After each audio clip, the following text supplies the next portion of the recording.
नहीं जा सकती है। पुत्र को खिलाएगी जरूर, भले ही अपने न खाए। पुत्र की चिंता उसे सताती है जरूर।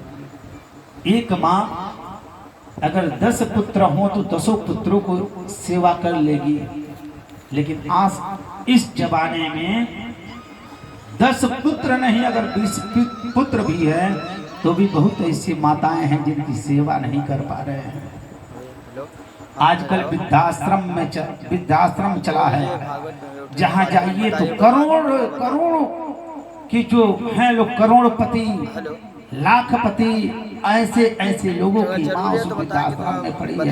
अभी तो हम लोग बहुत सही हैं, उस माँ को लोग ले जाकर के वृद्धाश्रम में छोड़ देते हैं। जो माँ अपने गर्भ में उनको 9 माह तक रख करके पालती है,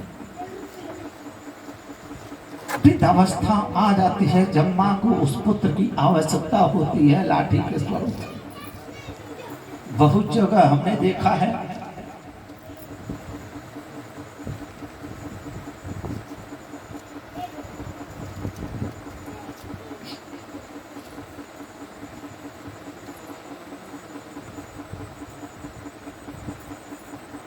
बहुत जगह हमने देखा है लोग माँ के ऊपर लाठियां बरसाते,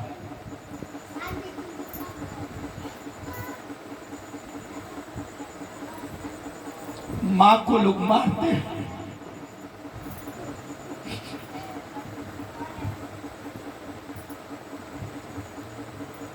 अरे उस माँ को तुम मार रहे हो जो माँ अपने घर में तुझे पाला।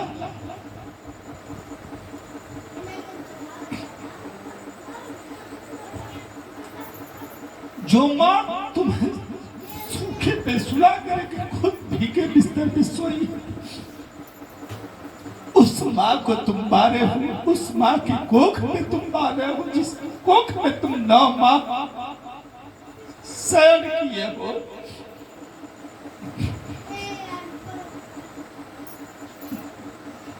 ऐसे बड़े अभागे से बड़ा और अभागा कोई और नहीं हो सकता है, जो अपने माँ के ऊपर हाथ उठा दे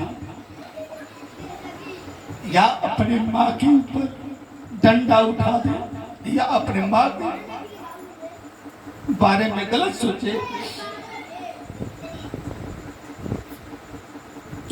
जो माँ ने हमारे लिए किया है, उसका कर्ज चुकाने के लिए अगर हमें 10 जन्म लेना पड़े तो उस माँ का कर्ज हम नहीं चुका सकते हैं। वह 10 जन्म भी हमें कम पड़ जाएंगे, लेकिन हम उस माँ का कर्ज कभी नहीं चुका सकते हैं जिस माँ ने हमें अपने गर्भ में पाला है, जिसके कानों तक भी हमारी आवाज जा रही होगी। उनसे हमारी बस एक ही निवेदन होगा, उनके चरणों में हमारी निवेदन होगा, आप जीवन में जो करना है सो करो, लेकिन अपनी माँ को कभी सताओ ना। अपने साथ में नहीं रखना है, मत रखो, कुछ दूर रखो, लेकिन माँ के ऊपर कभी भी भूल से भी हाथ ना उठाओ। माँ को गाली ना दो, माँ के बारे में बुरा ना सोचो। कोशिश हो कि जितनी सेवा हो सके उतनी सेवा करियो, लेकिन भूल से भी कभी माँ के ऊपर हाथ उठाना तो दूर, सोचना भी नहीं चाहिए।